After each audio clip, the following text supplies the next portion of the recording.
Voltamos a apresentar Inclusão e Saúde. De volta com o Inclusão e Saúde, agora para falar de um assunto que está deixando muita gente incomodada, o que é mais do que natural, mas ao mesmo tempo precisa de esclarecimento. A gente recebe aqui no programa o infectologista, professor Matheus Todi. Bem-vindo ao nosso Inclusão e Saúde. Eu estou me referindo à questão da conjuntivite. O que tem de gente nos postos de saúde, nas UPAs, sobretudo em Aracaju, com os olhos com irritação, é demais, é demais. Aí alguém disse um dia desses, mas esse surto já passou. Podemos chamar de surto? O que é que tem ocorrido? Por que as pessoas estão com tanta irritação e, consequentemente, depois fica caracterizada a conjuntivite? Isso configura realmente um surto. Nós temos um quadro viral aumentando em incidência, no número de casos, que é comum da época do ano, e isso configura um surto.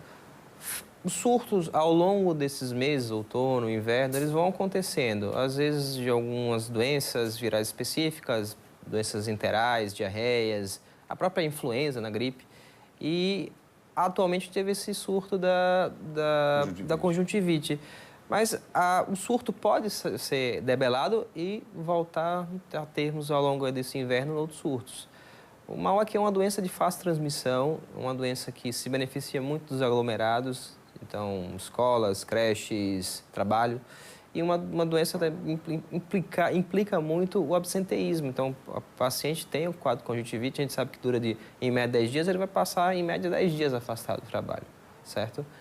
E, assim, apesar de ser um quadro que tem uma repercussão na qualidade de vida do paciente muito grande, o paciente vai ficar com os olhos ardendo, lacrimejando, às vezes um pouquinho de dificuldade visual, é um quadro benigno. Então, um quadro que, se o médico não intervir, em média de 1 a 2 semanas, ele vai resolver sem deixar qualquer tipo de sequela. Mas, geralmente, as pessoas buscam as unidades de saúde ou as clínicas particulares, dependendo de cada situação de cada paciente, porque ele precisa de um atestado, ele precisa primeiro checar, porque pode ser que é uma irritação, pode ser inflamação por alguma outra coisa, sei lá, ou uma bactéria, sei lá. Então, é preciso, de qualquer sorte, verificar com o médico. Sim, é preciso porque, apesar de ser um quadro majoritariamente benigno e autolimitado, como eu falei, é um quadro que tem que ser observado e existem outros diagnósticos que podem ser confundidos e existem complicações também do quadro, né? Que podem, inclusive, comprometer a saúde oftalmológica, a visão do paciente, né?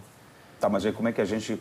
Olha, a grosso modo, como se trata de um surto, então a gente pode se acomodar também. Tá irritado, o olho tá vermelho, tá ardendo, tá remelando, como a gente diz. Então, assim, é conjuntivite. Então, fica quieto, se não estiver trabalhando, fica no teu canto, toma alguns cuidados, que eu vou pedir para o senhor reforçar daqui a pouco quais cuidados são esses, e a pessoa fica em casa. Mas, como é que ela consegue perceber que pode ser, ou é mais provável que seja a conjuntivite e não qualquer outro tipo de doença ou consequência? Tendo agora uma situação de surto, uma situação de aumento dos casos, claro que a gente tem uma irritação nos olhos e vai ter que se pensar em conjuntivite. Então, clinicamente, a gente define como um quadro agudo, benigno, sem repercussão sistêmica, o paciente não tem febre, não tem queda do estado geral, onde há vermelhidão dos olhos e das conjuntivas, lacrimejamento, sensação de corpo estranho, aquela sensaçãozinha de areia nos olhos. Às vezes pode ter um pouquinho de irritação e dificuldade de ver, enxergar nos locais mais claros, a fotofobia. E esse curso ao longo de 10 dias, geralmente, pode se estender um pouquinho mais, e ver-se que ao longo desses 10 dias não vai piorando, vai melhorando. Os casos que a gente pensa em complicações, que claro que todo quadro merece, se tratando de conjuntivite, merece uma avaliação do médico, nem que seja, como você falou, para avaliar, dizer que só se trata de um quadro de conjuntivite viral, para orientar o afastamento de ambientes com muitas pessoas, para a gente não propagar, né, o quadro viral. Quando a gente tem um quadro que mostra-se com mais pus, então um remelamento com mais pus, com sinais inflamatórios mais intensos, mais inchaço, mais vermelhidão, mais desconforto, isso pode mostrar que é um quadro, não só um quadro viral benigno, mas um quadro viral que complicou com outra coisa, que no caso seria uma superposição, ou seja, eu tenho um quadro viral e infectei com uma bactéria, certo? Então, esse agravamento de sintomas e esses sinais inflamatórios mais evidentes, mais vermelho, mais lacrimejamento, isso denota uma complicação, que é a principal complicação, que seria a meningite bacteriana associada à meningite viral inicial. Então, mas quais são as consequências no caso de uma conjuntivite, né, bacteriana? Nesse caso, o que pode acarretar para o paciente? As conjuntivites bacterianas, elas podem levar lesões ulcerosas na córnea, que demandam um tratamento oftalmológico específico e pode chegar ao extremo de o paciente ter uma perda visual parcial ou total. Quando você fala ulcerose, significa dizer úlceras, ou seja, feridas? Feridas, pode criar feridas na córnea mesmo, sim. E isso acaba, digamos, pode chegar à cegueira? Pode chegar à cegueira, comprometendo a que a gente chama de câmara posterior do olho, a retina. Pode ser uma perda parcial, mesmo total da visão. Claro que são exceções, claro que são complicações, graças a Deus, menos comuns, mas a gente não pode descuidar, certo? Então, é por isso que a gente fala só, na dúvida, procura um profissional, geralmente o oftalmologista, mas nos casos, assim, da saúde pública, é luxo querer um oftalmologista à disposição. Né? Quem tem condições vai em busca de um oftalmologista, na clínica particular, o plano de saúde, quem tem. Quem não, vai para a unidade de saúde, um clínico geral consegue fazer uma avaliação sem graves, digamos, possibilidades de ser um erro, com de análise certeza, clínica. com certeza. Né? É um quadro bem característico e é um quadro que todos os clínicos falam como professor universitário.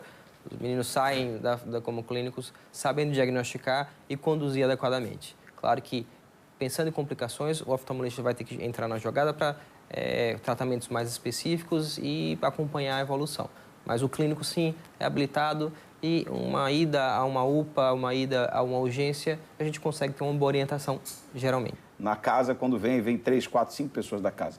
Aí tem a ver com a condição de saúde, por exemplo, do paciente, para que ele seja contaminado ou não? É efetivamente, tocou, pegou. Como é que funciona? Porque tem aquele momento que a pessoa está com a imunidade baixa, isso propicia mais, eu acredito, sim, não? Sim, claro. Qualquer estado de imunodepressão, paciente com a imunidade reduzida, obviamente vai ter maior facilidade de pegar a infecção. Mas a gente fala de um vírus que é um vírus bobo, só citando o adenovírus, alguns enterovírus, que podem contaminar e potencialmente contaminam pessoas independentemente da imunidade.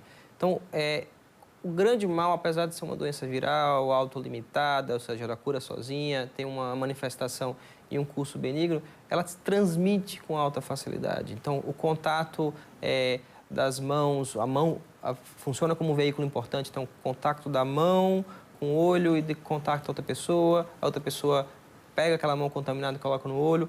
Gotículas, então, há uma transmissão, principalmente pensando no adenovírus, com o vírus respiratório, há contaminação pela proximidade, só a pessoa falando com a outra, isso pode, mesmo não caindo nenhuma gotinha no olho, mas há um contato possível essa contaminação? Sim. Por isso que essas vias de contato de alta facilidade, por gotículas, pelo contato via mão, é o que permite essa transmissão tão fácil em locais aglomerados. Então, creches, colégios, locais de trabalho, e isso que demanda a gente afastar esse paciente pelo custo de transmissibilidade.